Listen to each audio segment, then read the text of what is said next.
உங்கள் வாழ்க்கையில் தீர்க்கவே முடியாதுன்னு நினைக்கிற கஷ்டம் ஏதாவது இருக்குதா?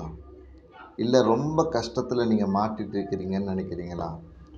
உங்களுடைய கஷ்டத்தையும் துன்பத்தையும் தீர்க்கிறதுக்கு உங்ககிட்ட மிகப்பெரிய ஆற்றல் மிக்க இரும்பு கோட்டையாக இருந்தாலும் அதை தகர்த்தெறியக்கூடிய ஒரு சக்தி உங்ககிட்ட இருக்குன்னு நான் சொன்னால் நீங்கள் நம்புவீங்களா? ஆமாங்க, ஒவ்வொரு மனிதர்களிடமும் அந்த ஆற்றல் இருக்கிறது. அதுதான் துவா. இறைநேசர் ஆன்மீக மருத்துவம் வழங்கும் அமைதியை தேடி 40 நாள் பயணத்தில் இன்றைக்கி நாம் பார்க்கக்கூடிய 2வது நாள் துவா, பிரார்த்தனை. அமைதியை தேடி என்னும் இந்த பயணத்தில் இந்த துவா ஏன் முக்கியமானது அப்படின்னா, அதுக்கு சில காரணங்கள் இருக்குது. முதல்ல பாரத்தை குறைக்குது.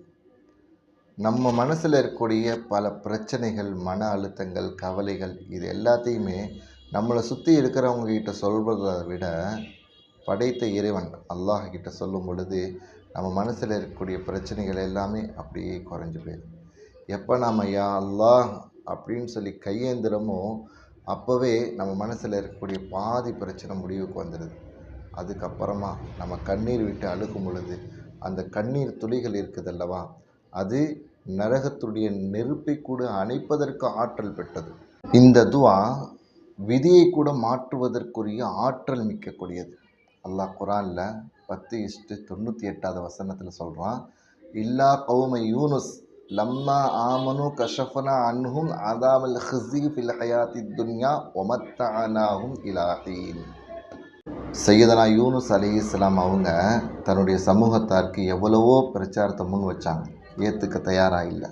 நைன்வா அப்படிங்கிற அந்த பகுதி மக்கள் ஒரு கட்டத்துக்கு மேலே அல்லாஹ் கிட்ட அந்த பொறுப்பை சாட்டிட்டாங்க. இந்த மக்களை நீ அழிச்சிரு, இவங்க கேட்குறதுக்கு ரெடியாக இல்லை அப்படின்னு சொல்லி முடிவு பண்ணிவிட்டு அவங்க அந்த ஊரை விட்டு கிளம்பிட்டாங்க.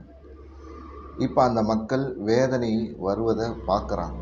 பார்த்த உடனே இவங்க புரிஞ்சுக்கிறாங்க, யூனுஸ் அலைஹிஸ்ஸலாம் சொன்னது உண்மைதான் அப்படின்னு. உடனே எல்லா மக்களும் ஒன்று சேர்ந்து ஒரு பகுதியில் நின்று கையேந்து துவா கேட்டாங்க, யா அல்லாஹ் என்னை மன்னிச்சிரு, யூனுஸ் அலைஹிஸ்ஸலாம் சொன்னதை நாங்கள் முழுசாக ஏற்றுக்கிறோம், நீயே இறைவன் அப்படின்னு சொல்லி அவங்க கையேந்தி துவா கேட்டுட்டாங்க. அல்லாஹ் அதை கபூல் செய்தான்.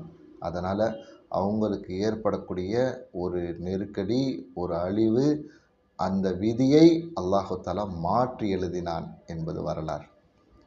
இந்த துவா நமக்கு ஒரு பணிவை ஏற்படுத்துது.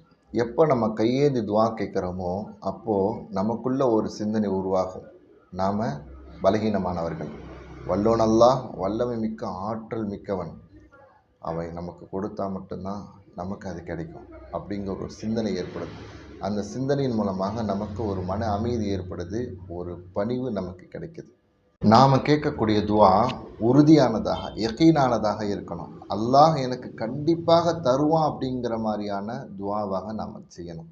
ஏதோ சடங்கு சம்பிரதாயம் தான், 4 பேர் துவா செய்கிறாங்க, அவங்க கூட நாம் சேர்ந்து துவா செய்யலாம் அப்படிங்கிற சிந்தனை இருக்கக்கூடாது.